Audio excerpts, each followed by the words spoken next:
Hey guys, in this video we're going to set up a few defaults, some default roles, and a default admin user. Now the point of having these defaults would be that when we have our application, there are certain roles that are going to be there, and we want to make sure that at least one user is going to get created, because if we finish developing it here and then we move it to a fresh environment with a fresh database, the point is that when the application is launched, it needs to create certain things in the database so that we can have some authentication and some amount of functionality. So two of these roles will be administrator and employee role, and also we want to make sure that we have at least one administrative user, because when everybody registers, they should register under an employee role. Now, just a quick reminder, a role basically defines who you are in the system. What is it that you can do? So an administrator, that role implies, or that role name implies, that this person should be able to do every single thing, or administrative things in the system. And a user, we know what a user is. A user is the person who logs in. So the role identifies what this user can and cannot do in the system. So once again, we want to have an employee and an administrator role, and also at least one administrative user. So to get started, we're going to jump into Visual Studio, and then we will go into our startup class. So we go for startup.cs, and then we have to make some modifications here. So what we're going to do is set up what we call a seed class. Seed or seeding is something that it's a term that is used to describe what you do to a database when you set up defaults. So by inserting default data into the database, we're calling that seeding the database. We're putting in things without actually going through the motions of the system. So we're forcing data into the system, and that's what we're going to set up. Now, the first modification that we want to do is in our configure services function. We want to find the line that says services.add default identity and add entity framework. So we need to add an additional line to this. So I'm just putting some space. And then after the part where it adds default identity and says identity user, we go to the next line, and then I say dot. And then what I want to add is roles. So I'm going to add some representation for roles. So I say add roles. And then the default class for roles coming out of identity is identity roles. So I write identity roles, and then I open and close parentheses. And then I may need to include something here to get rid of that red line. Actually, what I have here is a spelling error. So it's identity role, not identity roles. Sorry about that. So we have identity user and we have identity role. All right, so we just add that to the services when we're initiating our default entity engine. We're just making sure that roles will be initiated also.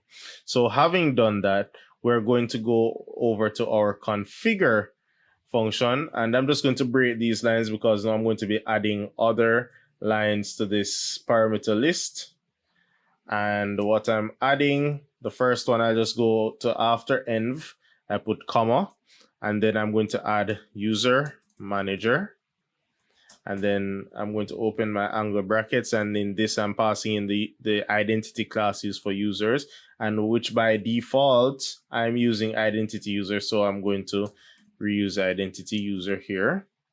So whatever the default is. So if you're more advanced, then you probably would have changed this to employee or to whatever data class you're using to override it, then that's fine.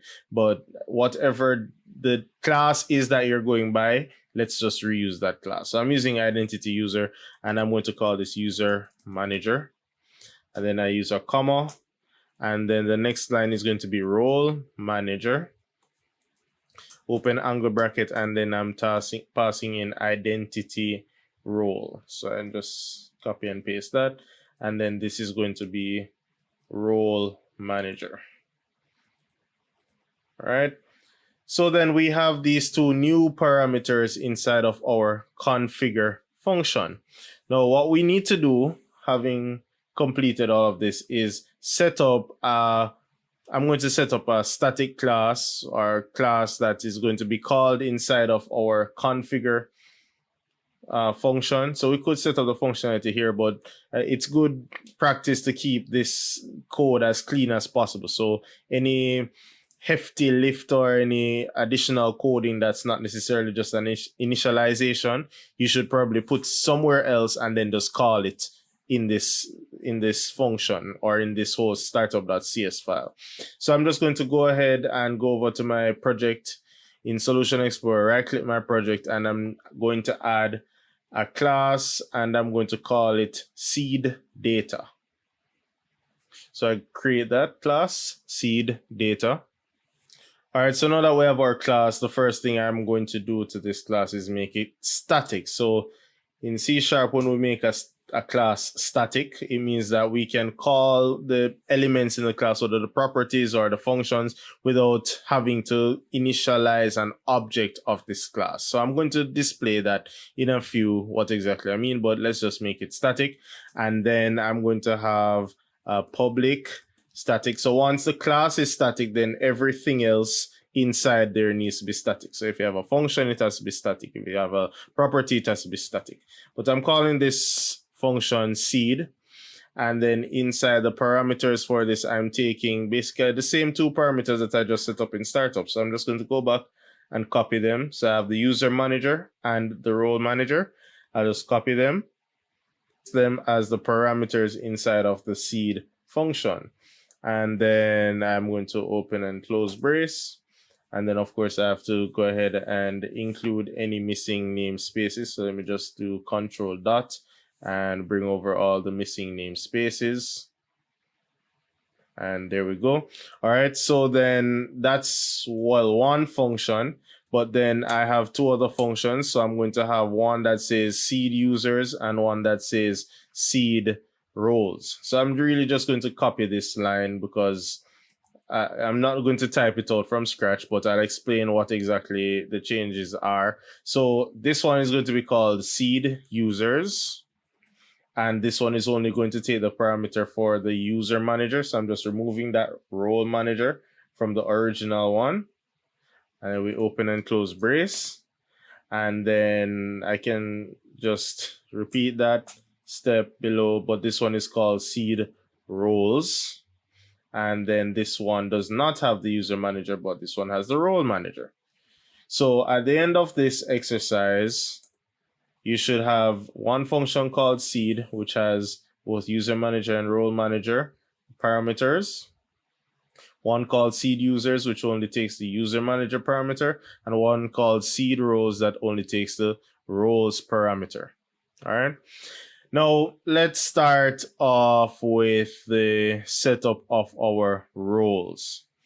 So, and I'm doing it this way because we want the roles to exist before the user. So, and that's the logical flow. So I'm just doing it as a logical flow. This is not really required to go in this direction. I'm just doing it as a logical flow. So let us set up our roles. So we already identified that we need admin users, and admin users will be the ones who add, remove, leave types, set leave allocations, approve or reject leave requests and such. And then our employees will be the ones who just log in and apply for leave and maybe look at their profile and update their own profiles, stuff like that. So we need two roles. Once again, administrator and employee. So the first thing I want to do is say if, and I want to check if the role exists, because if the role exists, then I don't need to create it. And after the first time, the role is going to exist, but it's not like I'm going to make this class or write this code, put it in the startup, make it create the roles, and then take it out of the startup. I'm going to leave it in the startup.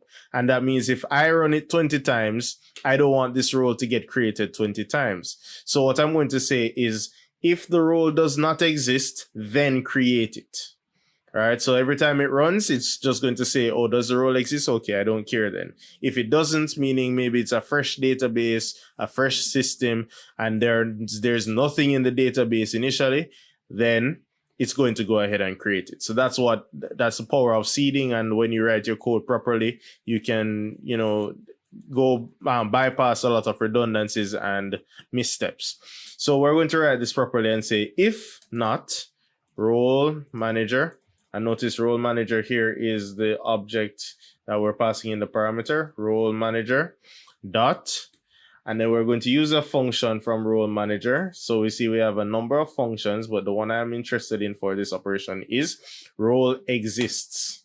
All right, so it's saying if not role exists dot async, and then I'm going to open up my parentheses, and then the parameter I'm passing in, or the value I'm passing into this function, is a string with, well, the name of the role. So I'm checking if the role administrator exists, and then, well, to get the boolean, the actual boolean for this, I have to say dot result.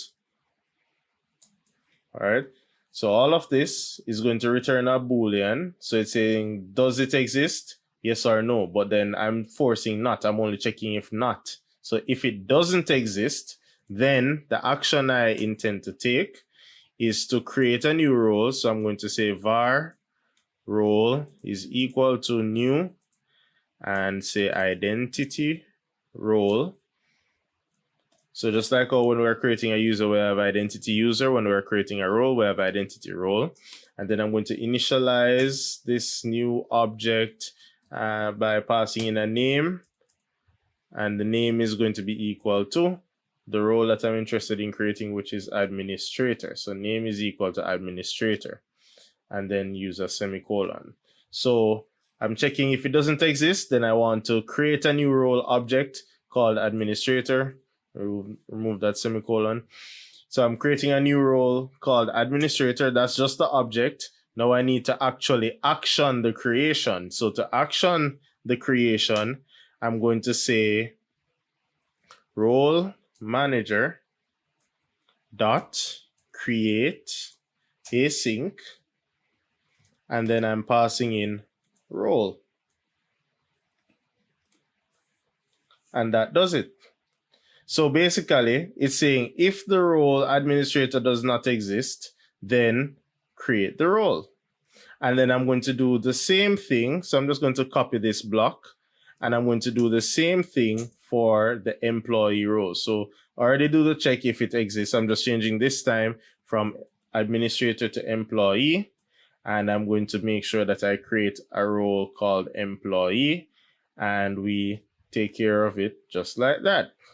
So now when it executes, when this block of code or this function is called in the startup, it's going to say, if there's no role called administrator, create it. If there is none called employee, create it. And for as many roles as we may need, we can do similar blocks of code. Now I need to seed the admin user. So I'm going to write a similar block of code again. I'm going to say if user manager, and remember user manager is the object that we used in passing in the parameter. So I'm saying if user manager dot, and this time I'm using a different function. So I'm not going to say is exists, but I'm going to try and find by, well, I'm going to try and find by name. All right, so find by name. And the username that I'm giving to my default admin is literally just admin. So the admin user, the default admin user is just going to be called admin. And then I'm going to have to say dot result. But then dot result this time is not giving me a boolean, it's actually returning the user. So to check if I got a user or not, I'm just going to say if the result is null.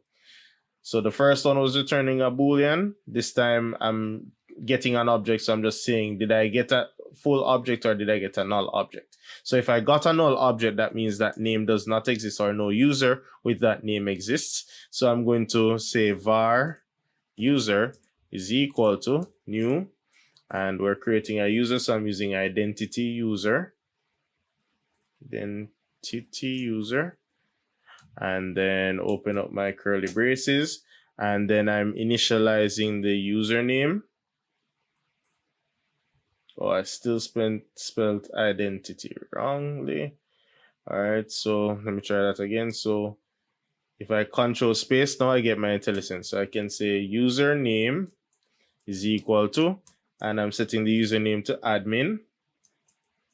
And then I'm going to set also the email. So email is equal to admin at localhost. Now, some arbitrary admin email. I mean, it's not, it's a generic user. So that's my object, and then I can close, or sorry, use the semicolon and finish. And then I need to actually create them. So I'm going to say var result is equal to user manager dot create async. And if you remember anything from our registration process, when we are creating async, we need to pass in a user and a password. So I'm going to pass in the user object that we just created, which is identity user, and you can see it highlighted. And then we say comma, and then we're expecting some string that's going to be the password. So I'm really just going to keep the password simple and write the word password with a comma and p. So admin and password. And then I want the result, so I'm going to say dot result. So then we're saying store the result of this operation, please, in this variable. After we got the result of the operation, now we need to check, was it successful or not? So I'm going to say if result dot succeeded, then we want to add this user to the role. So let me slow down and recap a bit so you understand exactly what's happening. We're checking if there's any user by the username admin. If something comes back, then this is false because we're checking to see if it's null. So if something comes back, then it's not null. So obviously nothing happens here. If nothing comes back and we get null, then we want to initialize or create an object of type identity user called user. And we're passing in the username admin and some email address for this user. And then we're going to try and create this user. Now, if this user was created successfully with a username of admin in this case and a password of password, and of course, this is just me writing, trying to keep it simple. You probably put other values, but the point is we're checking to see if this was successful. So if this was successful, and we find that out by saying if result that succeeded, then we need to assign this user to a role, because we just created the user and we've seen that we can create users, but there was no association with a role, at least not before now. So now I'm creating this user and I'm going to make sure that upon creation of this user, he gets assigned to a role. So I'm going to say user manager dot add to role. And then I'm adding this user. So it passes in the user object. And the role that I'm adding this user to is administrator. It goes by the administrator role. So of course you want to make sure you write this word properly, because it's looking for that name. It's not going to try and create a role to fit whatever you put in there. So if there's no role by the name administrator, you're probably going to get an error. But we know that the way we're going to write the code is that administrator must exist before the user is created, right? So after that, we just say dot wait, which is basically going to just tell the application, make sure that this finishes before much else can happen, all right? And then now that we have our two functions configured, we need to put them inside of our main function, which is what is going to get called, which is then going to call these two. So once again, the roles must exist before the user gets created. So I'm saying seed roles first, and then it expects a parameter of type role manager, and the variable value must be role manager, which we would have defined in this parameter before now. So I'm just going to pass the value seed roles and pass in role manager as the object. And then under seed roles, I'm going to say seed users, and then I'm passing in the value user manager. Now, with all that done, we have one more step, which is to make the startup.cs call that function upon, well, obviously on startup. So we need to add the code that calls that function or those set of functions in our startup file. And that will be done inside of the configure function, and we'll do it after we set up our authentication and authorization services or app methods. And then what I'll do is call the static class. So once again, a static class allows me to just call it. So I can say seed data, which is the name of the static class, and then say dot. And then I have access to all of the functions that can be called, but I really just want seed. As a matter of fact, what I'll do is make these private. So I just made the two functions that I don't need to call from anywhere else private. So I made seed users and seed rows private, and well, seed is public. So when I call seed, seed will know that it has access to seed rows and seed users. So I'll just call seed. And then as parameters, it's expecting user manager and role manager. And we have access to those from our parameter list in our configure function. So we'll just pass the two manager objects that it's expecting. So you see, it's just one big daisy chain. So we just injected them into the parameter listing here so that we know we can have access to them. And then we're daisy chaining them to our static function that we set up, which is then in turn going to just pass them along to the functions that require them. Now, the expectation when I execute and launch my application is that when I go into the database, I should be seeing two rows, and I should be seeing a user called admin and at least an entry in the user roles table showing that admin is assigned to the particular role. All right, so I went into debug mode and I got this error, and it's saying something about me starting another operation on the same thread. So I'm going to come out of debug mode and I'm going to refactor the code a bit. I'm instead going to assign the result to a variable. So I'm just going to say var result is equal to, and then I'm going to say create async role and then get the result. So just the same way, I actually realized that sometimes it's more stable when you just do the result or you get the result, even if you don't have to use it afterwards. So we're just going to do that, and we'll try again and measure our degree of success with that. So the refactor is that role manager.create async passing in role. That was the original bit of code. Now I'm saying var result is equal to that same block of code dot result. So I'm going to execute once again and let's see. All right, so this time our application launched successfully, but let us verify if what of our data got created. So I'm going back into my project, going into my SQL Object Explorer, and then I'm going to expand, well, ASP.NET users firstly. And I think I have the tab open already. So I'll just do a quick refresh. And we had 2 users, now we have 3. And I'm here looking at them and I see that admin was not created. All right, something probably went wrong with the code and we can go back, but I'm just going to check if the roles were created though. So I'll just look in the ASP.NET roles table. And well, okay, so at least we got our administrator and employee roles.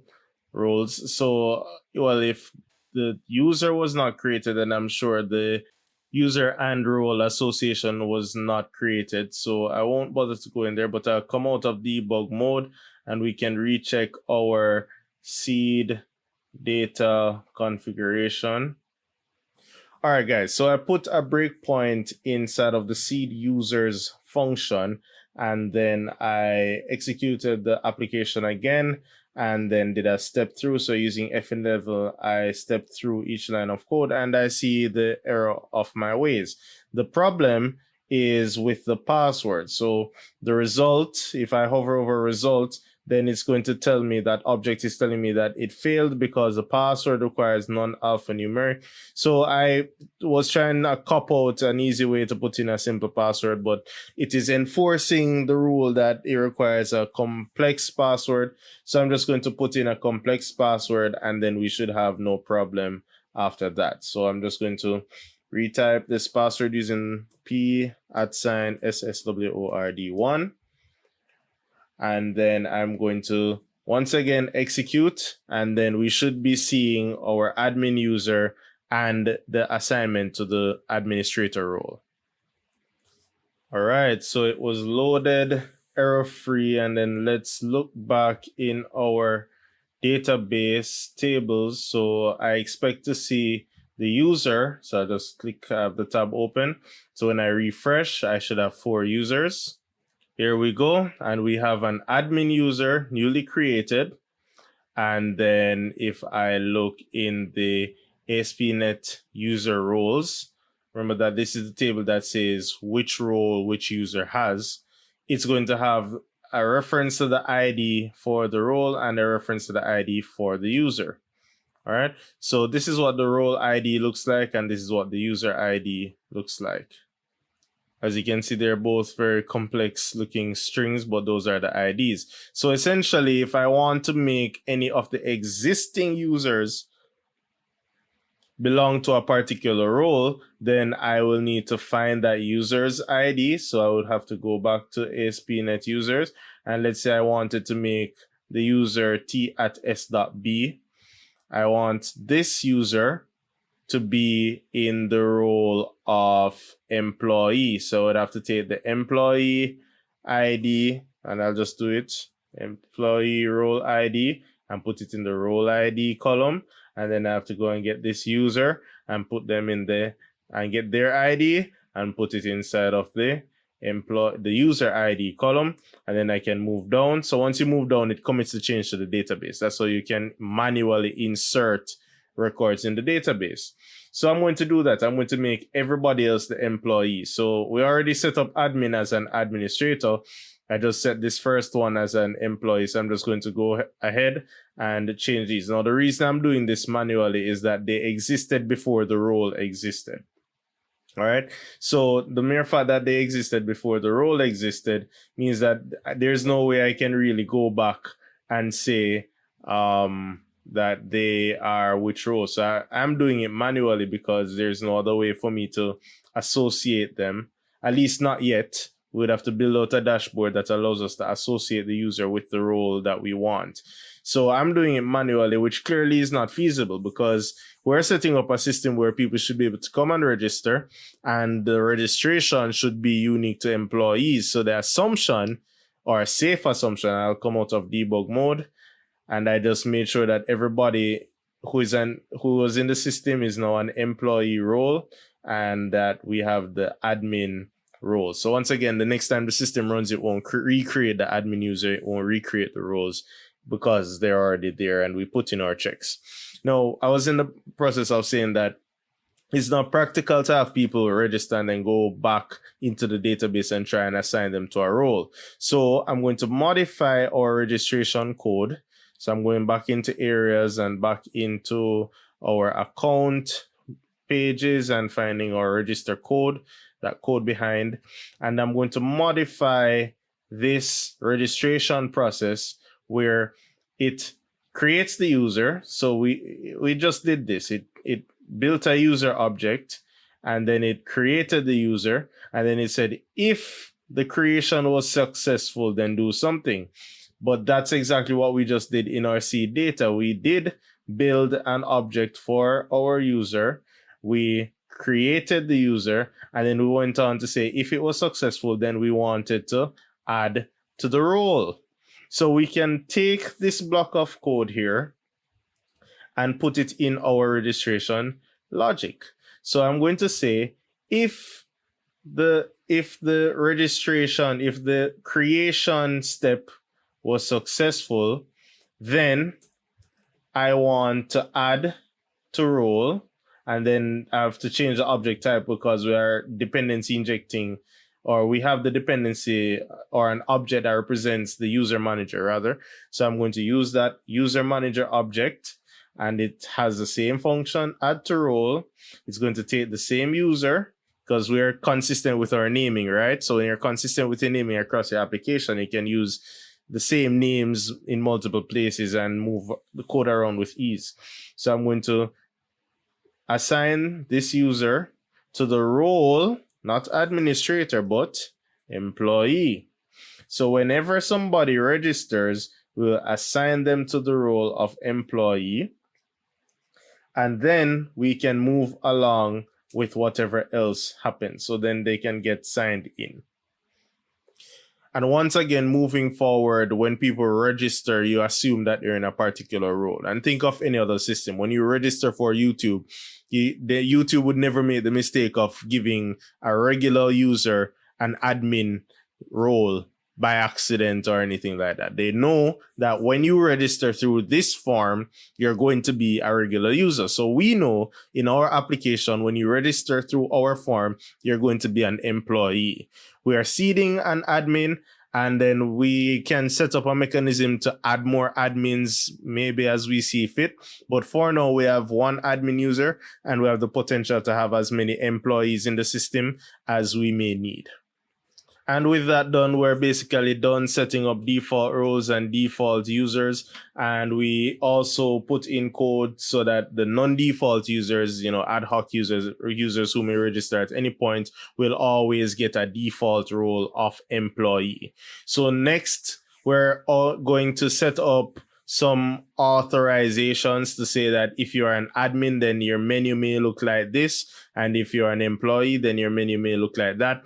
Also, if you're an employee, you don't have access to administrative things, and an administrator shouldn't be able to apply for leave, things like that. So in the next video, we will set up the authorizations per role.